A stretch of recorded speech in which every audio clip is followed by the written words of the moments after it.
Hello and welcome to Bedtime with Bird. I'm Courtney Dawn and I'm so thankful that you would join us and spend some time with us reading stories and singing songs with our family. Our hearts ride with you tonight. We are birds on the same wind. Thank you, boys and girls, for joining us. Let's start tonight by wishing a happy birthday to Everett. Everett, happy birthday. Happy birthday to you. Happy birthday to you.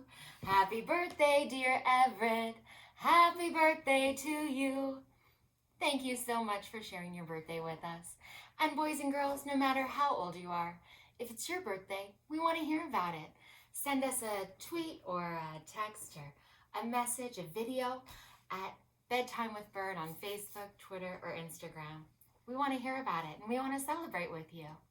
So how about we jump right in with our first story tonight? It's a fun one about a girl who, she's a little fancy, a little extra, just like me. Do you want to hear about her? She's going to be amazing tonight. Her name is Fancy Nancy. Have you heard about her before, friends? She's kind of fabulous. Fancy Nancy is brought to us by Jane O'Connor and illustrated by Robin Priest-Glasser. Friends, she's so much fun. Have you read about Fancy Nancy before? Do you like to be a little fancy sometimes? I know I do. Let's read about Fancy Nancy.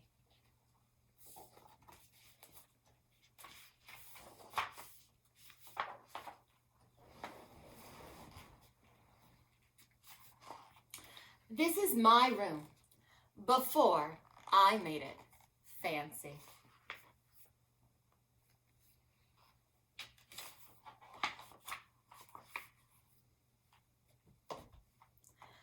I love being fancy. My favorite color is fuchsia. That is a fancy way of saying purple. I like to write my name with a pen that has a plume. That's a fancy way of saying feather. And I can't wait to learn French because everything in French sounds fancy. Nobody in my family is fancy at all. They never even ask for sprinkles.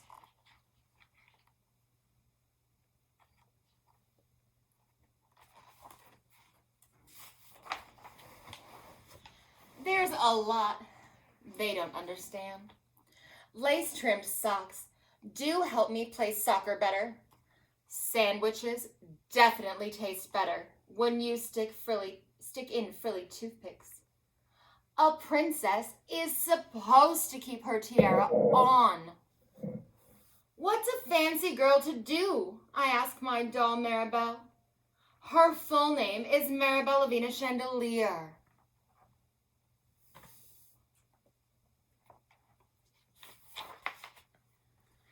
Then I get an idea that is stupendous.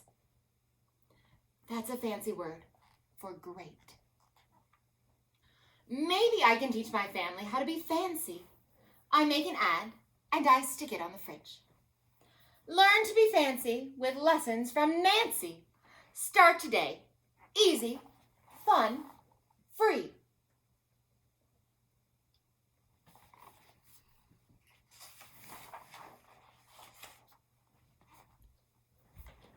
Soon there is a knock on my door. My family saw the ad. They want to get started right away.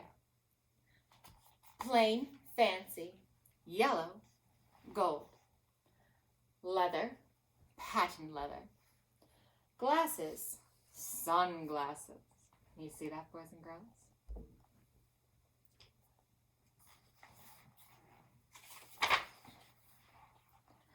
The trouble is, my family doesn't own any fancy clothes. That's okay. I go find, what is that fancy word? Oh yes, some accessories.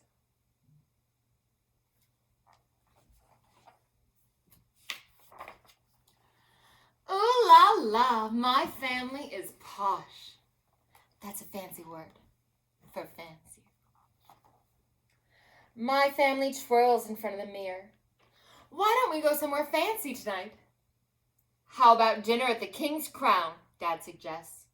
Wow, my parents are acting fancier already.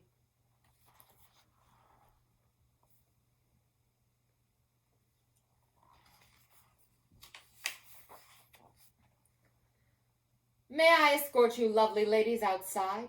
The limousine is waiting. My dad's our chauffeur.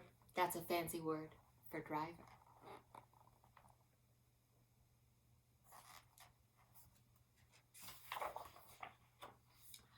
I'm so proud of my whole family. They eat their pickles. They eat with their pinkies up and call each other darling.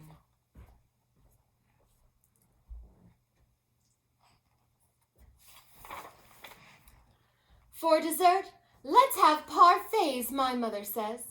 That's French for ice cream sundaes. Amazing! My mother knows French. When our parfaits are ready, I curtsy and say, merci.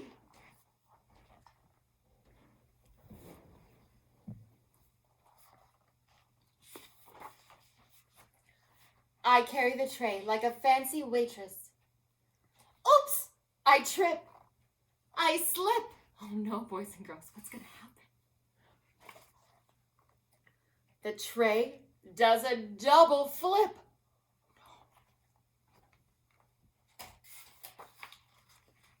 I don't feel fancy anymore. I want to go home.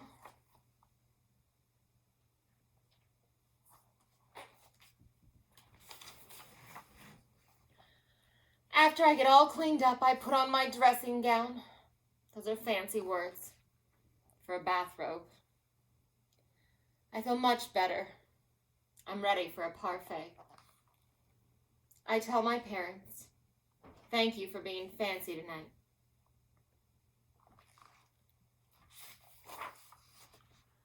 I love you, my dad says. I love you, my mom says. And all I say back is, I love you, because there isn't a fancy or a better way of saying that. Oh, that's true, isn't it, boys and girls? There isn't a fancy way of saying I love you. The end. Wasn't that a fabulous book? Fancy Nancy. That's one of our favorites. I hope you liked that book too. So I thought maybe tonight we would do a few jokes. Does that sound like fun?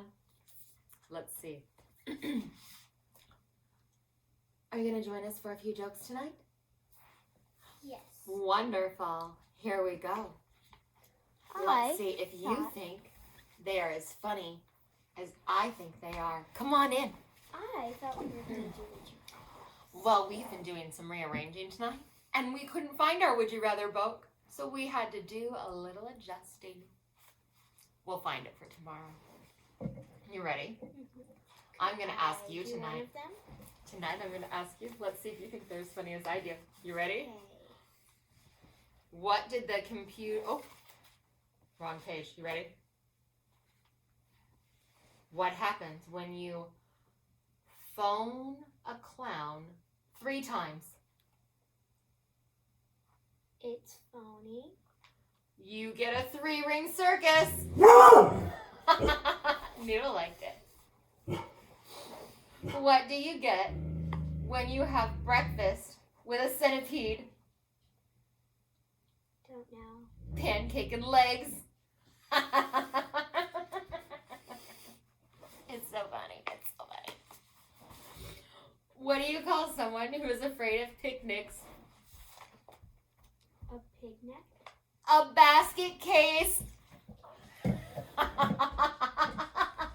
was the best one. All right, 2 more. How does an Eskimo fix his broken toys? Puts them on an escalator? With igloo.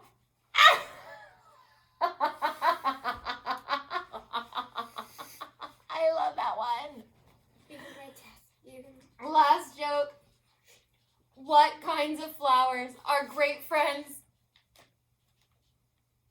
don't know. Rosebuds!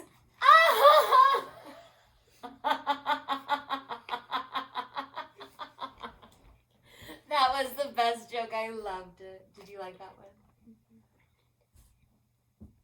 I really like that one. Do you want to stay for our next book? Sure. Our next book is one of your grandma's favorite books in the whole world. She got this for me when I was little. Grandma, does this look familiar? Hazel's Amazing Mother. Do you remember this book? You want to snuggle in with me? Can I look at the cover? Uh-huh. By Rosemary Wells. It's one of our favorite I authors. thought it said Hansel's. Hazel. Here we go.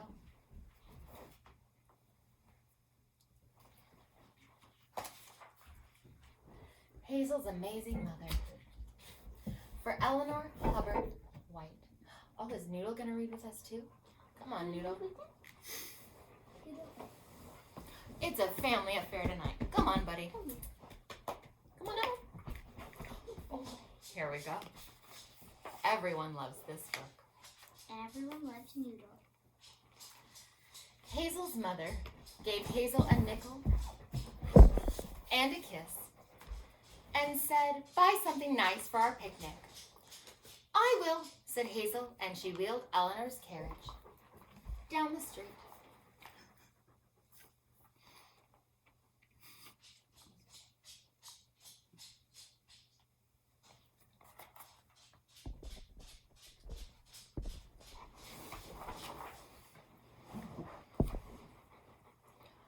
Hazel stopped to help the mailman. "I see Eleanor has new shoes," said the mailman. "My mother made them," said Hazel. Eleanor's shoes were sky blue silk. "Good morning," said the policeman. "I see Eleanor has a new dress." "My mother made it," said Hazel. Eleanor's dress was calico with French lace trim. Hazel's mother is very talented. Your grandma used to be able, well, she still does make things like this for me. Now she does it made for me you. a quilt. She did that beautiful one. She still makes you doll.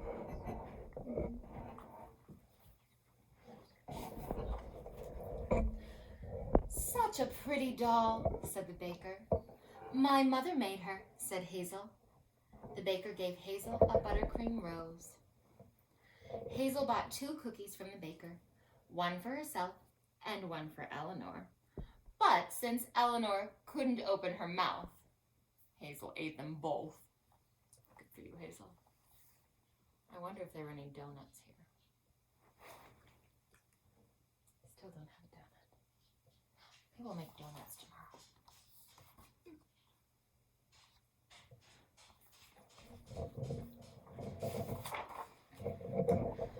With her last 3 pennies, she got some grapes from the fruit lady and a piece of toast with jam from the jelly man. "Can you find your way home, little girl?" asked the fruit lady. "Oh, yes," said Hazel. But at the next corner, Hazel made a wrong turn. Oh no. I know. What happens, boys and girls, if we get lost somewhere? What do? We ask for help. Do we keep going? Mm-mm. What do? We stop and look around and ask for help. But don't try and ask strangers. Try and ask people you know. Someone maybe in a uniform or... Sometimes moms with kids are good people to ask, right? After that, she took another wrong turn. Excuse me. And then another.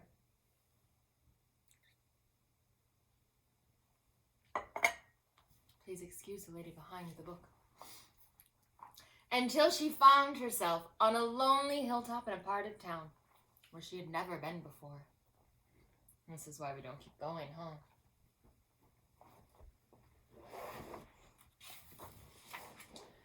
"Don't worry, Eleanor," said Hazel. "We'll find our way back." Just then a boy's voice rang out, "Hey, Doris, someone's stealing our ball." In a flash, Hazel was surrounded. "What should we do, Doris?" asked the other boy. "Well, if she's going to play with our ball," said Doris, "we'll play with her doll." Oh no. This doesn't look good, Bird.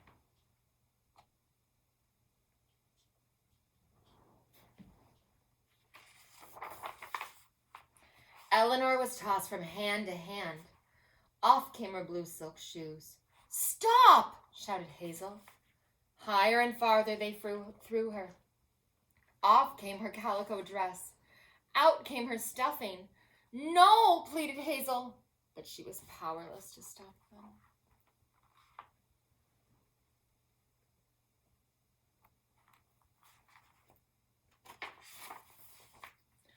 When they had finished with her, Eleanor was little more than a rag.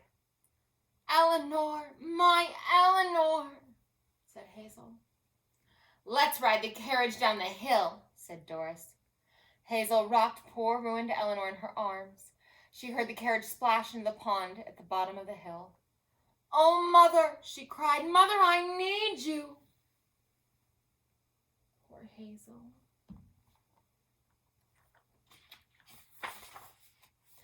At just that moment, on the other side of town, Hazel's mother was picking the tomatoes for their picnic.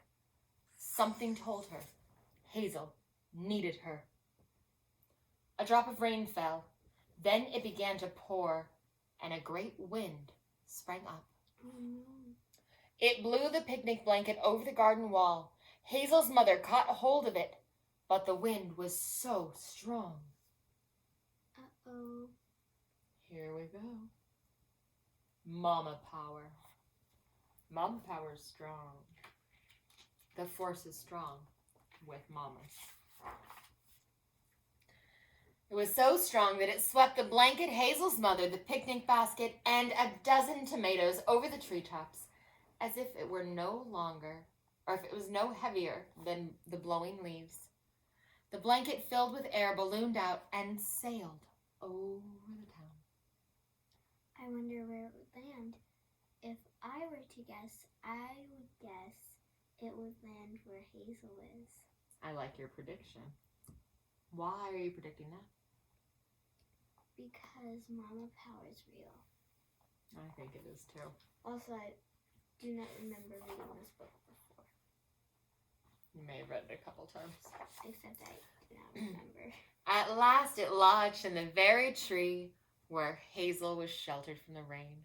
Doris and the boys were about to run home when Hazel's mother's voice boomed out from overhead. "Wait just a minute." A tomato hit Doris smack between the eyes. "Don't make a move without fixing Eleanor," Hazel's mother roared. "Who are you?" Doris squeaked. "It's my mother," said Hazel. We all know what happens when the mama shows up. We don't play. Well, you do play sometimes. Well, we do play, but like we don't mess around play. Like we do play really carefully. "Find Eleanor's dress and shoes," rumbled Hazel's mother. "Restuff her and sew her up good as new." Hazel's mother tossed her pocket sewing kit down to Doris. I love that Hazel's mom has like a sewing kit in her pocket, and it's like, "You will sew that doll back good as new." I don't carry a sewing kit, but I'm going to start now because now in an emergency I need the bully to sew the doll back up. I hadn't thought of that before. Plan B. She's more prepared than me. It was followed by 3 more tomatoes. I also need to start carrying tomatoes, is what I've learned from this book. Especially because I like eating them. Yes, so I will be prepared for bullies and snack time.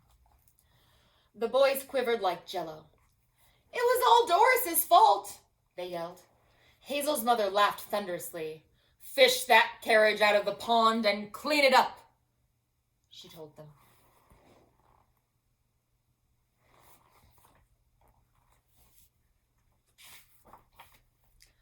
The boys scrubbed feverishly. Doris sewed like a machine.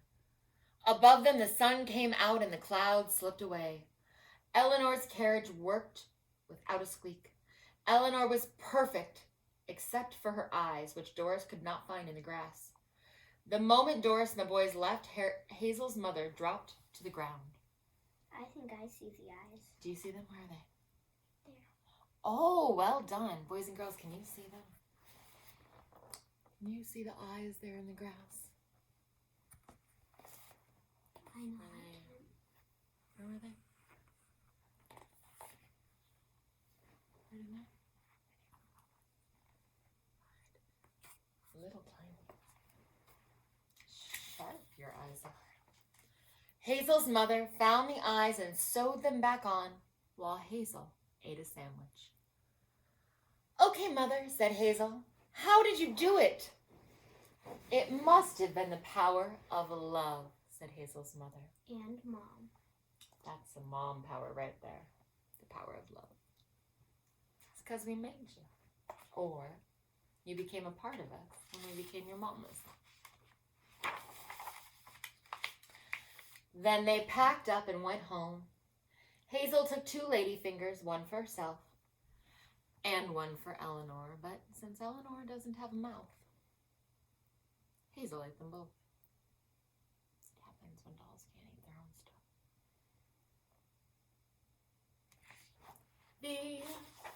And wasn't that a fun book, boys and girls? Hazel's amazing mother. Do you think mom power is the same if instead of a mom you might have a dad or 2 dads instead? Or maybe sister power. Sister power, grandma and grandpa power, Sister auntie power power. is real. I think Dog power is real too. whoever loves you most gets that same power, don't you, Bird?